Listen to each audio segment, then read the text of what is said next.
नमस्कार, fourth sites TV में मैं शालीबार जायसवाल आपका स्वागत करती हूँ। दिल्ली के ग्रेटर कैलाश इलाके में पदयात्रा के दौरान दिल्ली के पूर्व मुख्यमंत्री और आपके राष्ट्रीय संयोजक अरविंद केजरीवाल पर एक व्यक्ति ने तरल पदार्थ फेंकने की कोशिश की। केजरीवाल समर्थकों के मौके पर ही लिक्विड फेंकने वाले शख्स को पकड़ लिया और उसकी जमकर पिटाई की। शख्स को दिल्ली पुलिस ने गिरफ्तार कर लिया है।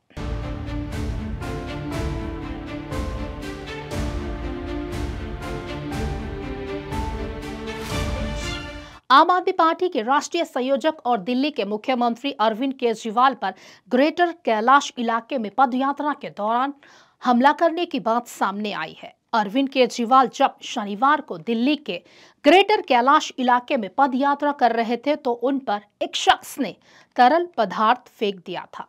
तभी उनकी सुरक्षा में तैनात पुलिसकर्मियों और आम आदमी पार्टी के कार्यकर्ताओं ने उस शख्स को पकड़ लिया। आप कार्यकर्ताओं ने उसकी पिटाई कर दी। बाद में उसे पुलिस कर्मियों के हवाले कर दिया गया है।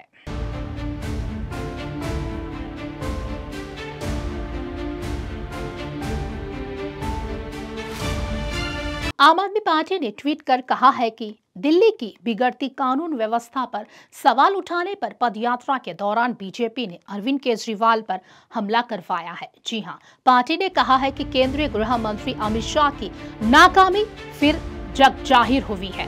दिल्ली में कानून का नहीं, भाजपाई गुंडों का राज है। जी हां, दिल्ली में भाजपाई गुंडों का राज है। पार्टी ने पूछा है कि अगर देश की राजधानी में एक पूर्व मुख्यमंत्री सुरक्षित नहीं है तो आम आदमी का क्या होगा।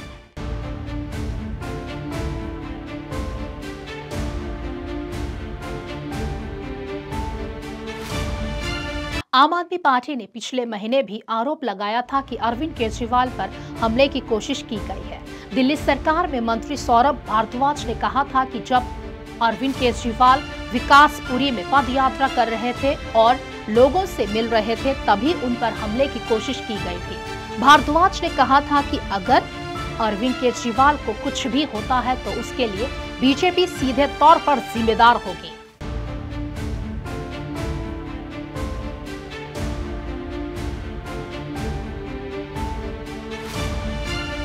बताना होगा कि दिल्ली में जनवरी 2025 में विधानसभा के चुनाव होने हैं और आम आदमी पार्टी और अरविंद केजरीवाल ने एक बार फिर दिल्ली में अपनी सरकार बनाने के लिए चुनाव अभियान छेड़ दिया है।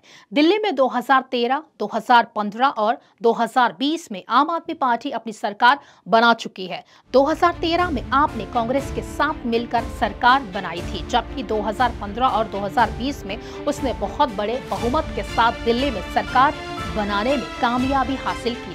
2015 में विधानसभा चुनाव में आपने 70 में से 65 सीटें जीती थी, जबकि 2020 के विधानसभा चुनाव में उसने 62 सीटों पर जीत दर्ज की थी।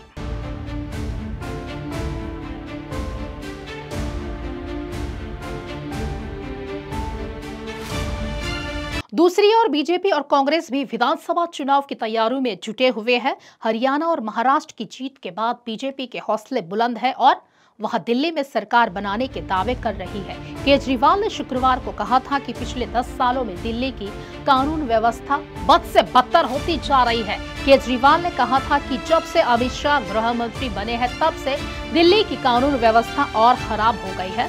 दिल्ली में जल्द चुनाव होने हैं। जानिए आपके कोर वोट बैंक को ध्वस्त करने के लिए बीजेपी किस रणनीति पर काम कर रही है।